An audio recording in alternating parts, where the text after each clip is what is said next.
Hello, you're watching 50 States, 50 Voices, a special program on TV, iPad and website, based on films sent in by the people who really count at election time, the voters.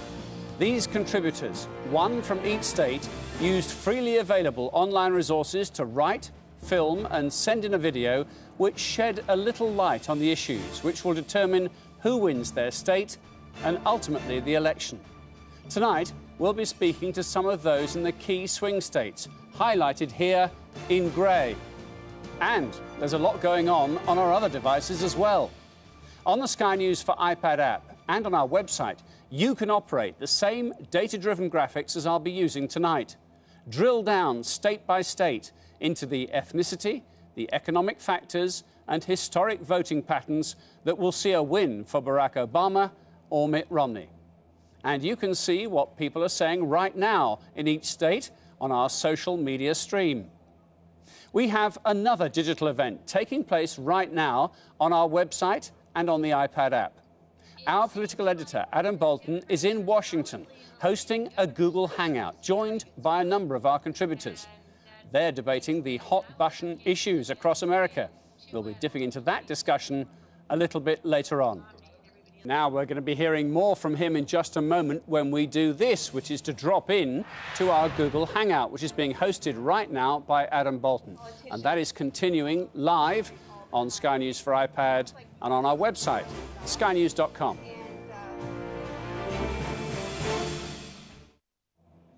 Welcome back to 50 States, 50 Voices, our special election program broadcast on TV, iPad and online.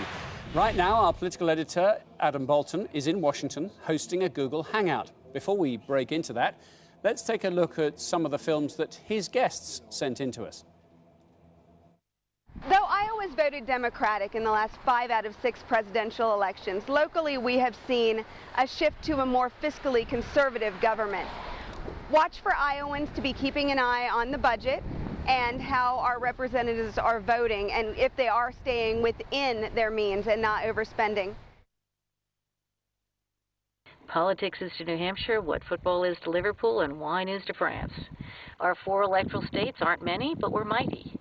In 2000, Al Gore lost by just 3,600 votes, causing the election to be decided by hanging chads in the Supreme Court. In fact, most New Hampshire voters don't make up their mind until they've looked a candidate in the eye and shaken their hands. I'm here in Philadelphia where we have Independence Hall. Independence Hall is where the United States declared its independence from Great Britain. Sorry guys, Pennsylvania seems to go this way.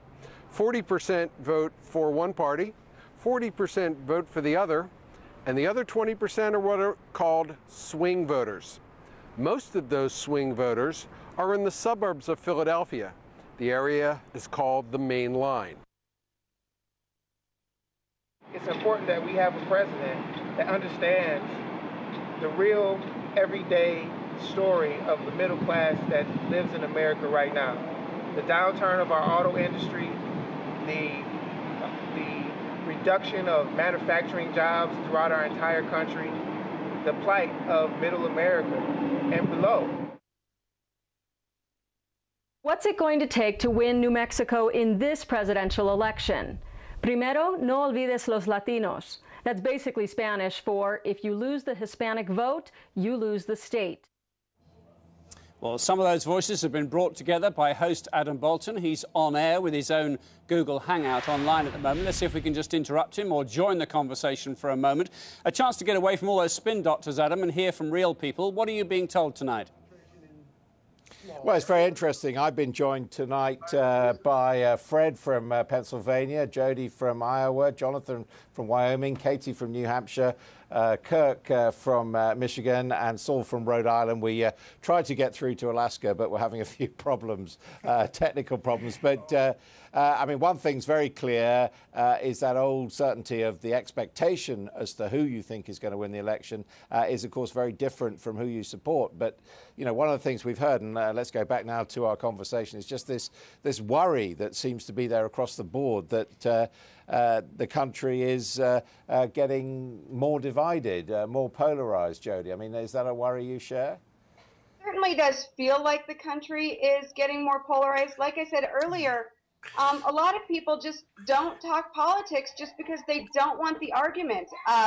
You see it a lot on media like Facebook and Twitter. People are unfriending and not following because the disagreements that they're having with their friends over politics is tearing friendships apart. And I'm afraid that this is just going to continue. Are you finding that, Saul? That Yeah. I think. Well, I mean, it's clearly a polarized election conversation. We seem to be talking past each other.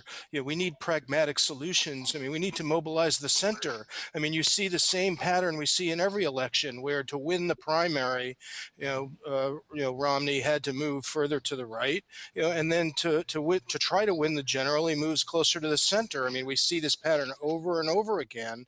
When what we really need are to lead from the center, right? So that we can have practical solutions, and compromises that can improve our education system, can improve our energy solutions. And instead, what we get are polarized debates from the fringes, and it's not moving the country forward. And I think people are getting more and more frustrated with this. Jonathan, I've been listening in the last few weeks of this general election campaign, and both Mitt Romney and Barack Obama have been saying we're the ones who can unite the country. Do you think either of them really can? No, No. I think things have gotten, the schism is too wide. And I'll admit that I am a Democrat in Wyoming, and there's a friend of mine has a bumper sticker on the back of her pickup that says, "Welcome to Wyoming, where we hunt Democrats with dogs for sport." When you have that sort of sentiment going on, it could be difficult to bring things back into perspective and have sane, level-headed conversations where people end up disagreeing. One of the major problems here is that in the primary elections in this country, some states, they show up with maybe 10% of either Democratic or the Republican voters, who then nominate wackos on one side or the other to run. And so what happens is sometimes they slip by, and you're going to get the fringes be able to have a little bit of control of the government. And that's been the big problem. If everybody showed up for the primary election like they did for the general election, this country would be governed from the center, and it would be governed a heck of a lot better. I mean, Katie, New Hampshire, you have those primaries. You get all these wackos coming into town. Because they know they can win with 10% of the vote showing up.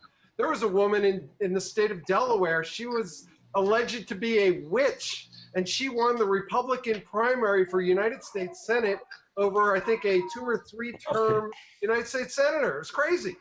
Do you agree with that, Kirk? I just think that, we do have polarization. Just the comment that Jonathan passed about, Democrats being hunted by dogs. And I mean, there's no secret that a large majority of Democrats are, people who are of ethnic background.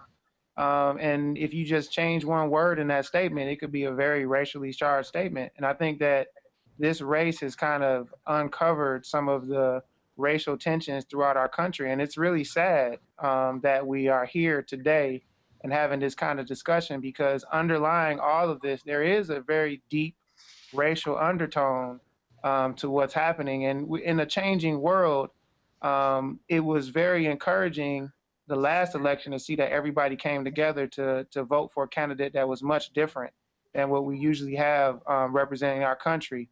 And now it seems like we've almost gone backwards. I honestly don't trust the Republican Party. Just hearing the fact that Mitt Romney's son actually owns the company that produces the voting. Come on to that in a moment. We're going to carry on with our Google Hangout here, Martin.